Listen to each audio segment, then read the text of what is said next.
obviously shocking what's happening, but the key part here, the key insight that perhaps I can give is that the two main actors within the UK that could stop this terrorist attack of happening have both failed. On the one hand, you have the government, who are completely denying that it's anything to do with a political situation around the Muslim world, foreign policy that Muslims are outraged about, that has completely ruined the lives of millions of people.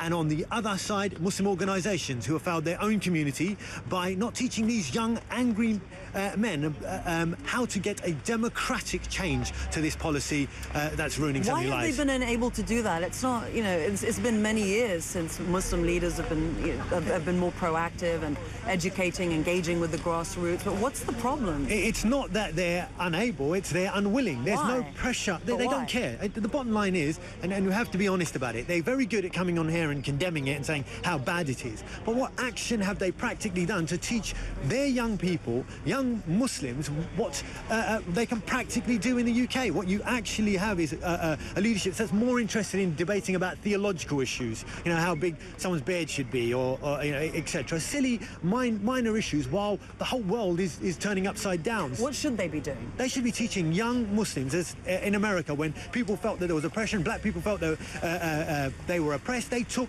Martin Luther King took them on a political journey to free themselves. Well, why can the Muslims not do the same? The reason is they don't know how to do it, they don't know if it would work, and they simply have no skills or leadership that would lead them along that pathway. That failure has led to this outrage that's sweeping across the Muslim world, that hit America in the Boston bombings, and now is hitting the UK to sweep, and this blowback is happening in the Western world now, that's saying that we're going to stop what's happening abroad. As they said, the bomber said, an eye for an eye, a tooth for a tooth. You're not going to live in peace until we live in peace. It's all pointing back to their anger at what's happening in the Muslim world.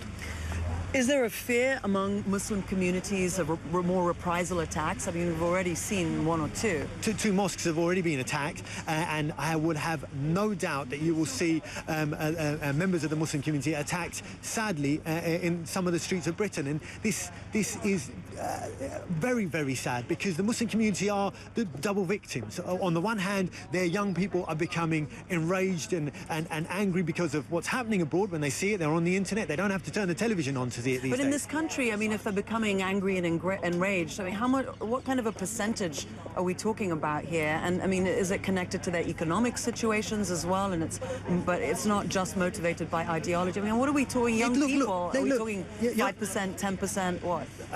The anger is across the board. The anger bubbling over into an attack,